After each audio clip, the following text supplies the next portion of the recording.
बिस्मिल्लाहिर्रहमानिर्रहीम अस्सलाम वालेकुम। लर्न मैथ्स इन फन में आप सबको खुशामदीद। आज इस वीडियो में क्लास 8 की मैथ्स के chapter number 6 sequences and algebra के जिस टॉपिक के ऊपर बात करेंगे उस टॉपिक का नाम है फैक्टराइजेशन। टॉपिक शुरू करने से पहले वीडियो के डिस्क्रिप्शन में इन तमाम टॉपिक्स के जिनको इस वीडियो में कवर किया गया है और समझाया गया है कि टाइम स्टैम्प्स भी मौजूद हैं। तो आप लोग अगर कोई टॉपिक सीखना चाहते हैं तो डिस्क्रिप्शन में जाकर उस टॉपिक के सामने टाइम पर क्लिक करके वहाँ से डायरेक्ट वो टॉपिक सीख सकते हैं। दूसरा ये कि डिस्क्रिप्शन में व्हाट्सएप और टेलीग्राम के ग्रुप के लिंक भी मौजूद हैं। आप लोग वो ग्रुप भी ज्वाइन कर लें और साथ में पिछली वीडियो का लिंक भी आपको डिस्क्रिप्शन और ऊपर आई बटन में मिल जाएगा। आप वो वीडियो भी देख सकते हैं और सीख सकते हैं। इसके अलावा मैं आप तमाम व्यूवर्स और दोस्तों से कहना चाहता हूँ कि आप लोग मेरी वीडियो तो देखते ही हैं और कुछ ना कुछ सीखते भी हैं, तो साथ साथ वीडियो को पूरा देख लिया करें और लाइक शेयर और कमेंट भी कर दिया करें। और बाकी के दोस्त और व्यूवर जिन्होंने अभी तक चैनल को सब्सक्राइब नहीं किया हुआ तो वो सब सब्सक्राइब भी कर दें और बेल के बटन भी दबा दें। इस सब से आपको ये फ़ायदा होगा कि मेरी वीडियोस का नोटिफिकेशन आपको सबसे पहले मिलेगा और आप लोग मेरी वीडियो देखकर कुछ ना कुछ सीख सकेंगे और मुझे ये फ़ायदा होगा कि हमारा चैनल भी ग्रो करना शुरू कर देगा और मुझे मेरी मेहनत का भी सिला मिल जाएगा रहेगा। तो चलिए शुरू करते हैं आज का टॉपिक फैक्टराइजेशन। अब फैक्टराइजेशन किसे कहते हैं ये हम सबसे पहले देख लेते हैं। इसके बाद वो किस तरह फैक्टराइजेशन होती है वो सारा प्रोसेस हम सीखेंगे। The process of finding factors, यानी जो हम लोग फैक्टर्स ढूंढते हैं उसका जो प्रोसेस होता है ऑफ एन एल्जेब्रिक एक्सप्रेशन। यहाँ पे बात हो रही है एल्जेब्रिक एक्सप्रेशन की, यानी जब हम एक अलजेब्रा के एक्सप्रेशन को हम लोग ऐसा प्रोसेस करते हैं जिसके ज़रिए उसका हम लोग फैक्टर्स मालूम करते हैं, तो उस प्रोसेस को हम लोग क्या कहते हैं, फैक्टराइजेशन। अब एक अमल तो होता है जैसे आप दो एक्सप्रेशंस को ले लें, उनको मल्टीप्लाई कर लें, तो उससे जो प्रोडक्ट मिलता है उसको तो हम मल्टीप्लिकेशन कहते हैं या मल्टीपल्स उसके हम लोग फाइंड करते हैं। इसी तरह उसका जो हम लोग उलट काम करते हैं जिसमें हम लोग फैक्टर्स मालूम करना चाहते हैं, तो उस प्रोसेस को अलजेब्रिक एक्सप्रेशन के उस प्रोसेस को हम लोग क्या नाम देंगे, फैक्टराइजेशन। इसी तरह factorization is the reverse process of multiplication. जैसे कि मैंने अभी पहले बताया कि हम लोग एक प्रोसेस करते हैं, दो नंबर्स को मल्टीप्लाई कर लेते हैं, तो उस प्रोसेस को तो मल्टीप्लिकेशन कहते हैं। लेकिन जब उसका रिवर्स हम लोग कर लेते हैं, यानी मल्टीपल से हम लोग फैक्टर्स मालूम करते हैं, यानी कौन से दो नंबर्स को हमने मल्टीप्लाई किया या कौन से नंबर्स या कौन से अलजेब्रिक एक्सप्रेशन को, चाहे वो दो हैं तीन हैं जितने भी हैं, वो हम लोग वो मालूम करते हैं कि वो किन किन नंबरों से वो मल्टीपल आता है, तो उसको हम लोग फैक्टराइजेशन कहते हैं। और वो फैक्टराइजेशन क्या होता है, रिवर्स प्रोसेस ऑफ मल्टीप्लिकेशन। यानी फ़र्ज़ करें मैं कहता हूँ कि 2 × 3, इससे क्या आएगा 6। अब ये तो मल्टीप्लिकेशन का प्रोसेस हो रहा है, यानी यहाँ से जब हम यहाँ जाएंगे, यानी जो ये प्रोडक्ट मालूम करता है, तो ये हमारा मल्टीप्लिकेशन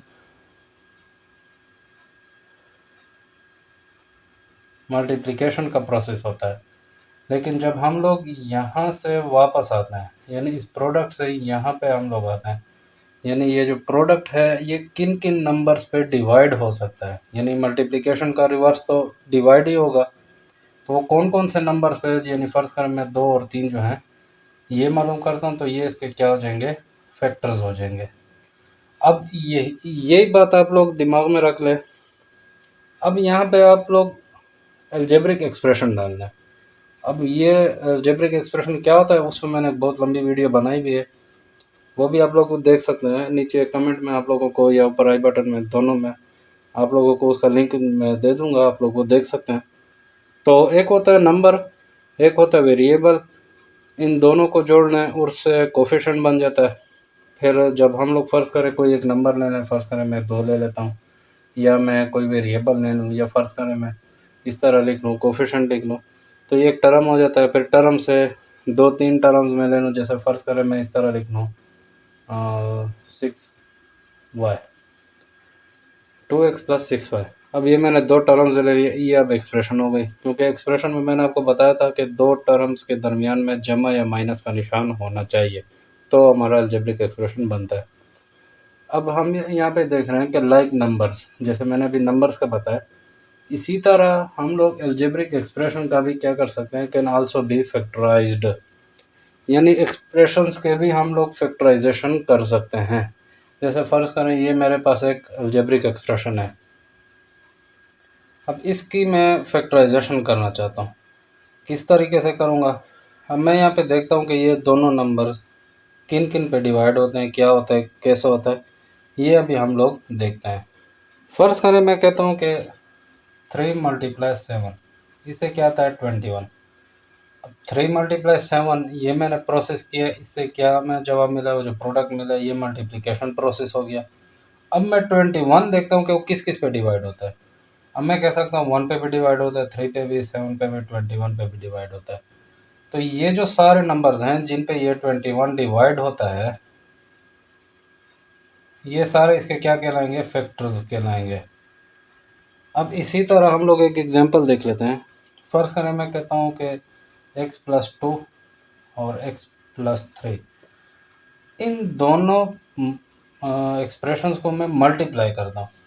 अब मल्टीप्लाई का तरीका मैंने आप लोगों को समझाया था कि जब हम दो ऐसे एक्सप्रेशन ले लेते हैं जिसमें तीन टर्म्स हमें आ रहे हैं, जैसे यहाँ पे आप देख रहे हैं एक्स आ रहा है, 2 आ रहा है और 3 आ रहा है, यानी यहाँ पे भी एक्स है लेकिन ये दोनों एक ही हम शुमार कर रहे हैं।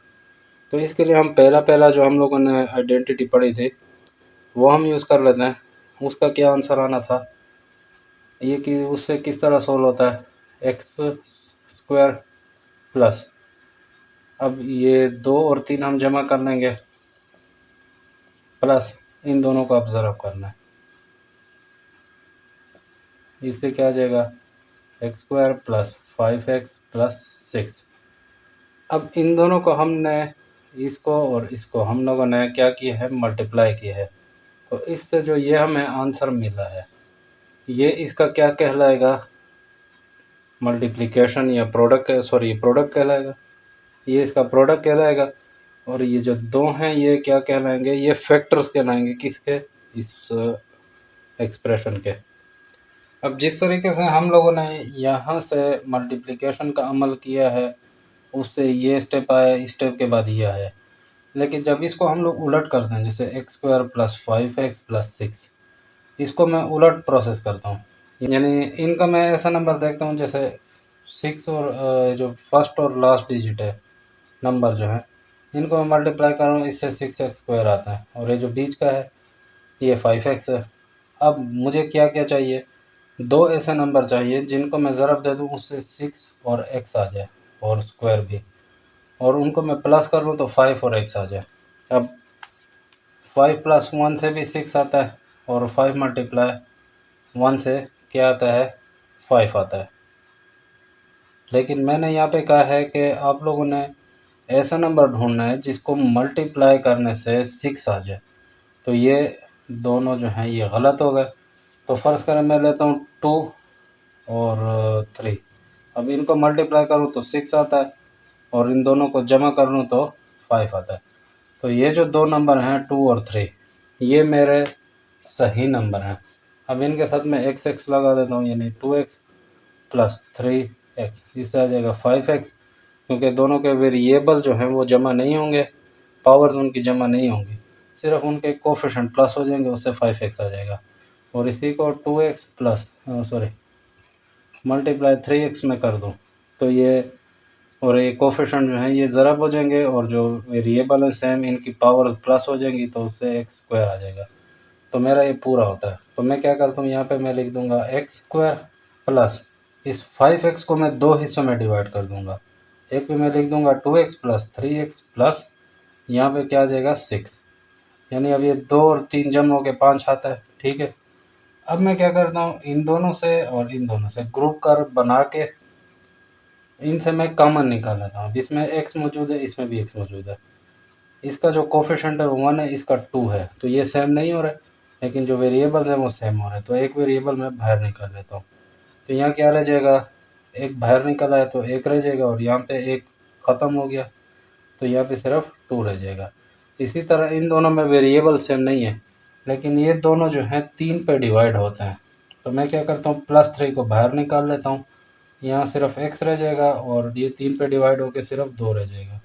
अब ये जो सेम है ये और ये, इनको मैं एक जगह लिख लेता हूँ, x+2, और ये जो x और ये +3 हमने कॉमन निकाले, इनको मैं एक जगह लिख लेता हूँ।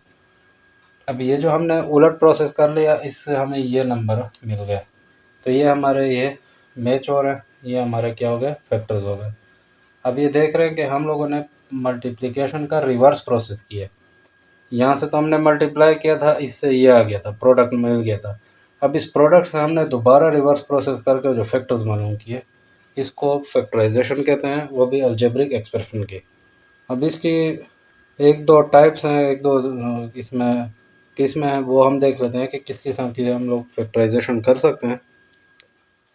इसके बाद हमारे पास factorisation of algebraic expression of the form of KA + KB + KC, ये किसकी टाइप आ जाती है।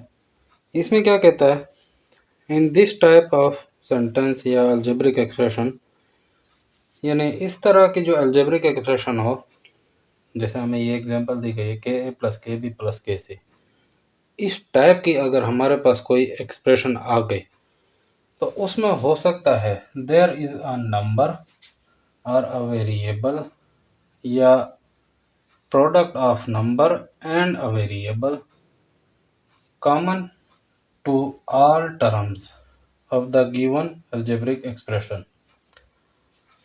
यानी क्या मतलब कि फ़र्ज़ करें हमारे पास KA + KB + KC इस किस्म की कोई एक्सप्रेशन आ गई, ये भी आगे हम देखते हैं कि किस किस्म की एक्सप्रेशंस होती हैं।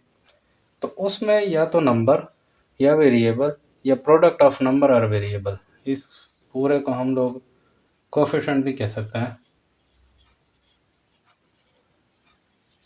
फ़र्ज़ करें 2x या 3y या इस तरह का कोई नंबर आ सकता है, जिसमें नंबर और वेरिएबल दोनों मल्टीप्लाई हो रहा हो, यानी कोफिशिएंट जो होता है वो क्या होगा, कॉमन टू ऑल टर्म्स, यानी इसमें या नंबर या वेरिएबल या product of number and variable यानी कोफिशिएंट, वो क्या हो सकता है, इन तीनों में कॉमन हो सकता है, या 2 हैं या 3 हैं या 4 हैं, एक से ज़्यादा जितने भी वो हमारे पास टर्म्स आ गए हैं, तो वो क्या हो सकते हैं,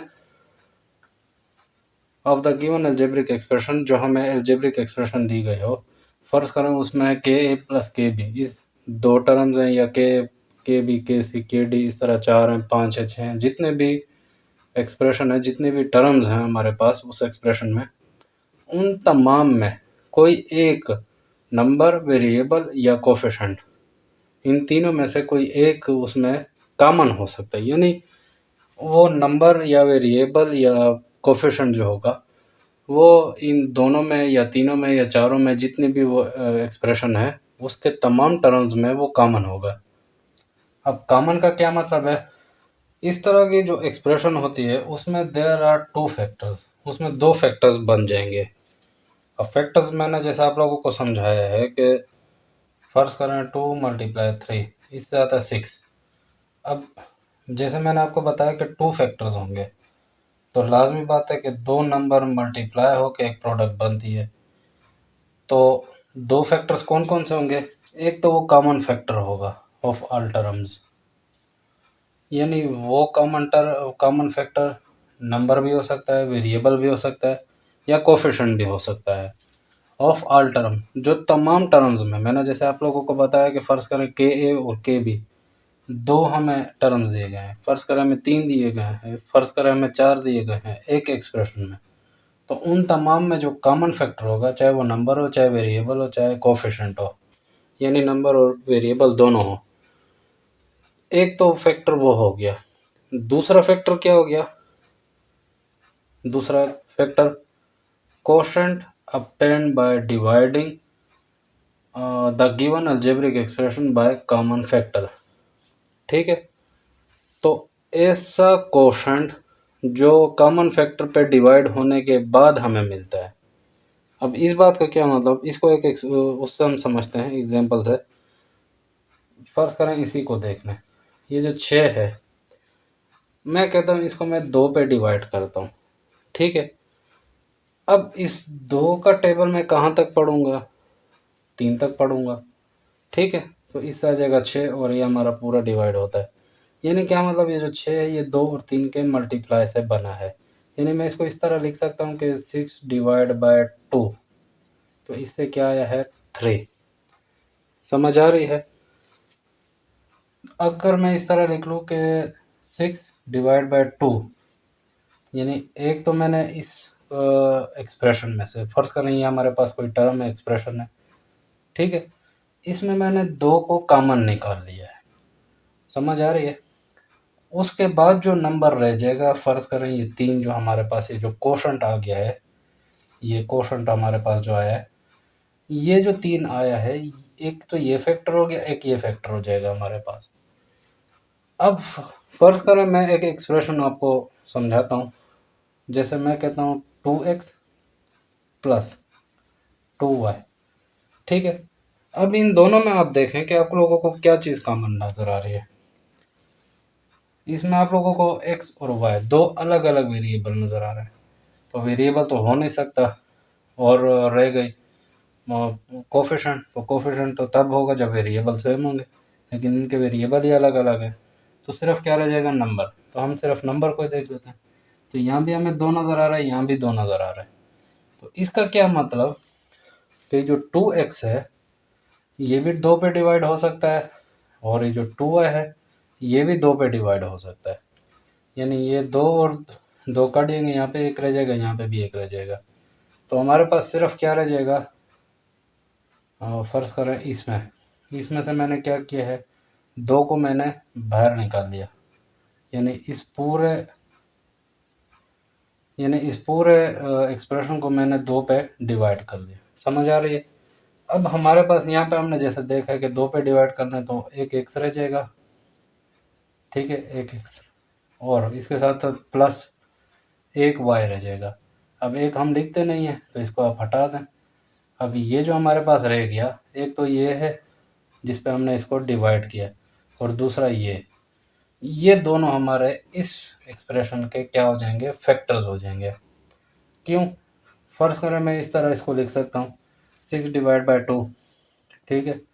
इधर मैंने इससे आंसर क्या आ गया, 3 आ गया, क्योंकि 2 पे 6 डिवाइड हो जाए तो 3 हो सकता। अब इस अगर 2 को मैं इस दूसरी साइड पे ले जाऊँ तो ये क्या हो जाएगा, 3 मल्टीप्लाई 2, क्योंकि डिवाइड को जो मैं अगर ख़त्म करूँगा तो मल्टीप्लाई 2 करूँगा, यहाँ भी मल्टीप्लाई 2 करूँगा, तो ये दूसरी तरफ जाके 6 इज इक्वल टू 3 मल्टीप्लाई 2 हो जाएगा।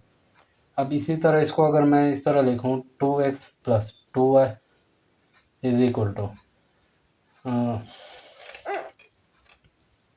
इस 2 को मैं उधर ले जाऊँ तो ये हो जाएगा 2 इंटू एक्स प्लस वाई। अब ये जो 2 हमारे पास नंबर आ गए 2 और ये एक्स वाई, ये आपस में मल्टीप्लाई हो रहे हैं। जैसे हमने यहाँ पे देखा था, मल्टीप्लाई होने से ये हमें प्रोडक्ट मिलता है। तो ये जो 2 नंबर हैं ये इसके क्या हो गए, फैक्टर्स हो गए। अब चलें थोड़ा इसको और मैं बड़ी एग्जांपल ले लेता हूँ। फर्स्ट करें मैं लिखता हूँ 2x plus 2y plus 2z। अब इन तीनों में आप लोगों को क्या चीज़ कॉमन लग रही है, इस तीनों में आप लोगों को क्या लग रहा है कि ये सब के सब 2 पे डिवाइड होते हैं। 2x भी 2 पे डिवाइड होता है, प्लस 2y भी 2 पे डिवाइड होता है, प्लस 2z भी 2 पे डिवाइड होता है। क्यों, क्योंकि ये भी इसके साथ भी 2 है, इसके साथ भी 2 है, इसके साथ भी 2 है। अब हमारे पास क्या आंसर आ जाएगा, यहाँ पे 1x 1y और 1z। 1 हम लिखते नहीं तो x plus y plus z ये हमारे पास रह जाएंगे। इस 2 को मैं दूसरी साइड पे ले जाता हूँ, तो 2x plus 2y plus 2z। इसके फैक्टर्स कौन कौन से हो गए, एक तो 2 हो गया जिस पर हमने इसको डिवाइड किया, दूसरे साइड पे ले जाएंगे तो ये इस कोशंट के साथ क्या हो जाएगा, मल्टीप्लाई हो जाएगा। तो ये आ जाएगा x plus y plus z। तो ये जो 2 नंबर्स हैं ये इस पूरे एक्सप्रेशन के फैक्टर्स हो गए।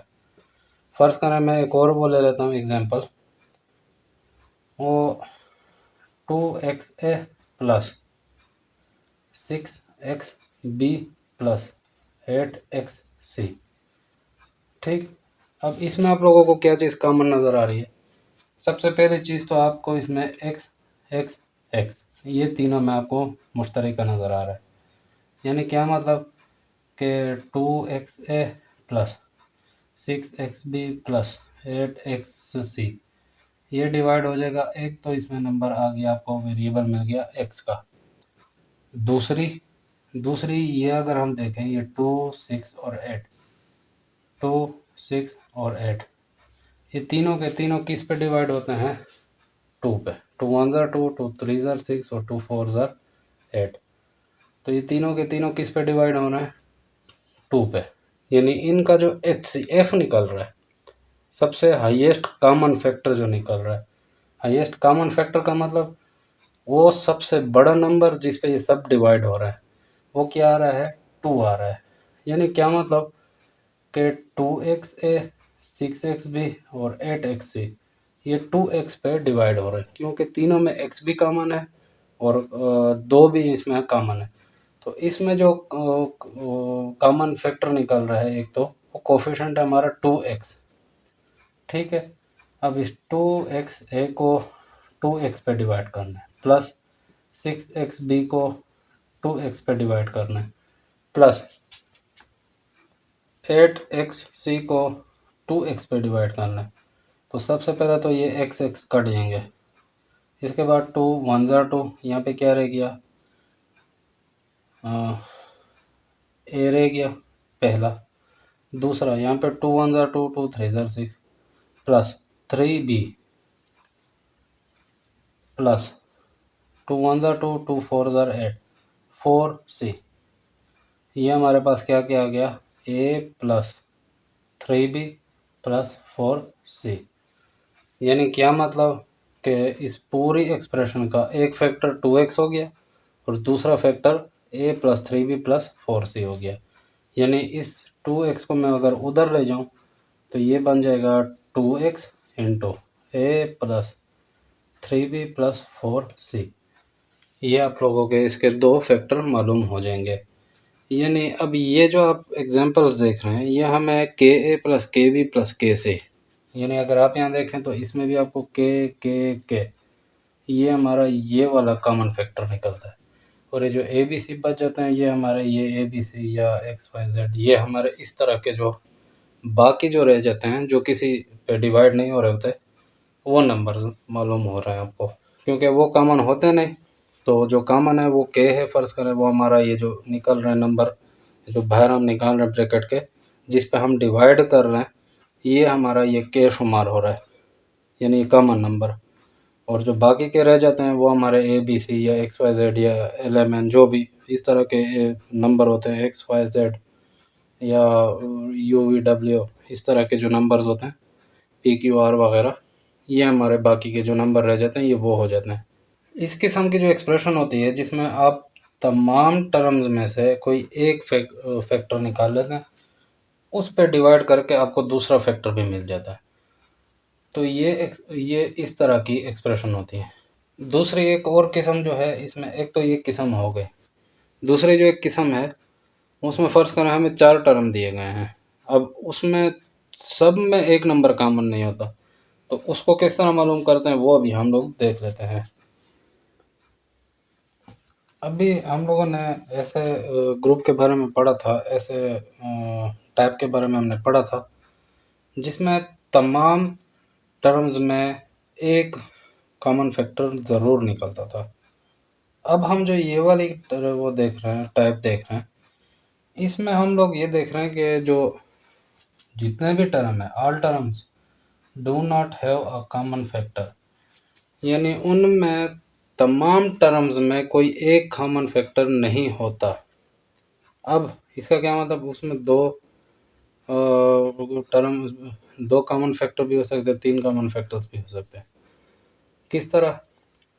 उसके सर्टन ग्रुप्स जो होंगे, यानी कुछ ग्रुप्स होंगे, उसमें क्या होगा, पोजेसेस कॉमन फैक्टर, यानी वो कॉमन फैक्टर कुछ कुछ ग्रुपों में होंगे। यानी फ़र्ज़ करें दो टर्म्स का हमने एक ग्रुप बना लिया, दो टर्म का दूसरा ग्रुप बना लिया, या फ़र्ज़ करो तीन ग्रुप का हमने, तीन टर्म्स का एक ग्रुप बना लिया, तीन टर्म्स का दूसरा ग्रुप बना लिया। तो इस तरह ग्रुप्स बना के उनमें से हम लोग कॉमन फैक्टर मालूम कर लेते हैं। किस तरह? जैसे कि आप लोग इसके जो है एग्जाम्पल दी गई है उसको ही देखना है। जैसे A C plus A D plus B C plus B D. अब यहाँ पे हम देख रहे हैं कि फ़र्ज़ करें इसका अगर मैं ग्रुप बनाऊँ तो इन दोनों में मैं मुझे क्या चीज़ कॉमन नज़र आ रही है? इन दोनों में मुझे ए कॉमन नज़र आ रहा है। यानी अगर मैं ए पे डिवाइड कर लूँ, फ़र्ज़ करें ए सी और ए डी को मैं ए पे डिवाइड कर लूँ, क्योंकि दोनों में मुझे ए नज़र आ रहा है, तो ए कट जाएगा, सिर्फ सी रह जाएगा, और यहाँ ए कट जाएगा, सिर्फ डी रह जाएगा। तो इसमें सिर्फ क्या रह जाएगा हमारे पास? सी प्लस डी। तो ये दोनों किस पे डिवाइड हो गए? ए पे। ये मैंने पीछे टाइप में पूरी डिटेल से समझा दी है, वो आप लोगों ने सीख लिया होगा, इसलिए मैंने इसके साथ ही लिख दिया, क्योंकि ये ए इस सी में ज़रब होके ए सी आ जाएगा और यही ए इस डी में ज़रब होके ए डी आ जाएगा। इसी तरीके से ये जो अगर हम देखें तो ये जो बी सी और बी डी जो है, इन दोनों में मैं बी कॉमन देख रहा हूँ दोनों में, तो ये भी और ये भी कट जाएंगे, यहाँ पे सी और डी रह जाएंगे। यानी इन दोनों में मेरा क्या चीज़ कॉमन निकल रही है? बी। पीछे क्या रह रहा है? सी प्लस डी कॉमन रह रहा है, यानी ये सी प्लस डी कॉमन रह रहा है। बीच में ये जमा थी, इधर मैं अगर जमा लगा दूँ तो ये मेरा इस तरह बन जाएगा A into C plus D plus B. ठीक है, ये प्लस ये बीच वाला हो गया, ये ग्रुप अलग हो गया, ये ग्रुप अलग हो गया। तो ये ग्रुप से इस ग्रुप से ये आ गया, प्लस बीच में आ गया, और इस ग्रुप से क्या आया? B into C plus D. ठीक हो गया। अब इसके बाद एक और स्टेप हम कर लेते हैं, वो क्या हो जाएगा कि जो सी और डी और ये सी डी, इसको आप अलहदा करना है, यह आ जाएगा सी प्लस डी, अलहदा हो गया। और दूसरा जो है ये ए प्लस बी, इसको आप मल्टीप्लाई की हालत में इसके साथ लिख दें, ए प्लस बी। यानी क्या मतलब? ये दोनों टर्म्स जो हैं इन दो टर्म्स के साथ मिल के ये चार टर्म बना लेंगे। यानी सी ए के साथ मल्टीप्लाई हो जाएगा, ए सी बन जाएगा, सी बी के साथ ज़रब हो जाएगा, बी सी बन जाएगा, डी ए के साथ ज़रब होके ए डी बन जाएगा, और डी बी के साथ ज़रब होके बी डी बन जाएगा। तो ये इस तरह की अगर आप लोगों के पास कोई एक्सप्रेशन आती है जिसमें आप लोगों को जितने टर्म्स हैं उसमें कोई एक कॉमन नहीं मिल रहा, यानी कोई एक नंबर पे वो सब डिवाइड नहीं हो रहा, तो आप ये दूसरी टाइप उस पर अप्लाई करके देख सकते हैं। फ़र्ज़ करें अगर हम लोगों के पास कोई एक एग्जांपल है 4a plus 4b plus ac plus b c। ठीक है, तो मैं क्या करता हूँ कि इन दोनों का मैं एक ग्रुप बना लेता हूँ। इसमें मुझे क्या चीज़ कॉमन नज़र आ रही है? 4। ठीक है, 4 को मैंने बाहर निकाल लिया, क्या रह गया बीच है? ये भी 4 पे डिवाइड होगी, ये भी 4 पे, तो यहाँ भी एक रह जाएगा, यहाँ भी एक, तो एक हम लिखते नहीं, और यहाँ पे क्या रह जाएगा? प्लस, क्योंकि मैंने 4 जो है प्लस बाहर निकाला तो यहाँ पे प्लस ही रह जाएगा। यानी जो यहाँ पे मैं एक और हिंट आप लोगों को दे दूँ, अगर आप प्लस बाहर निकाल दें तो जो बाकी रह जाते हैं उनकी सिंबल चेंज नहीं होती। अगर आप नेगेटिव बाहर निकालते हैं तो उसके साथ आप लोगों की जो साइन होगी वो चेंज होगी। तो यहाँ मैं पॉजिटिव निकाल रहा हूँ तो अंदर साइन चेंज नहीं होगा, वो फिर ज़रा जो पॉइंट है ये वाला फिर लंबा हो जाएगा, इसलिए मैं डिटेल से नहीं जाता हूँ। तो यहाँ पे सिर्फ क्या रह जाएगा? बी रह जाएगा। इसके बाद यहाँ पे अगर मैं देखूँ इस ग्रुप में, तो इस ग्रुप में मुझे क्या चीज़ नज़र आ रही है? ये वाला जो प्लस बीच में है इसको तो हम ऐसे ही लगा लेंगे। ठीक है, इन दोनों में से अगर हम देखें तो इसमें से सी बाहर निकल रहा है, तो पीछे क्या रह जाएगा? ए प्लस बी। ठीक है, अभी जो ए प्लस बी और ए प्लस बी ये फिर कॉमन हो रहा है, इसको मैं एक जगह लिख लूँगा, ए प्लस बी। अब ये भी बेचारा अलहदा रह गया, ये भी अलहदा रह गया, इन दोनों की हम अलहदा से जोड़ी बना लेंगे। तो इस तरीके से आप लोग इसकी फैक्टराइजेशन कर सकते हैं। यानी इन चारों में आपको कोई भी ऐसा कॉमन नहीं था नज़र आ रहा, फ़र्ज़ करें ए या बी या सी इस तरह कॉमन नहीं था नज़र आ रहा, तो आप लोगों ने ग्रुप्स बना के इस तरह इसमें आप लोग इसको फाइंड कर सकते हैं। तो उम्मीद करता हूँ कि आप लोगों को ये आज के इस टॉपिक की समझ आई होगी। फैक्टराइजेशन के बारे में हम लोगों ने डिटेल से सीख लिया। लेकिन इसके बावजूद अगर आप लोगों को किसी पॉइंट या टॉपिक की समझ नहीं आई तो आप लोग कमेंट सेक्शन या व्हाट्सएप या टेलीग्राम के ग्रुप में भी पूछ सकते हैं। उम्मीद करता हूँ कि लर्न मैथ्स इन फन की वीडियो भी आप लोग भरपूर लाइक और शेयर करेंगे। आप लोगों के प्यार भरे कमेंट्स का बेहद शुक्रिया। मिलते हैं अगली वीडियो में, तब तक के लिए अल्लाह हाफिज़।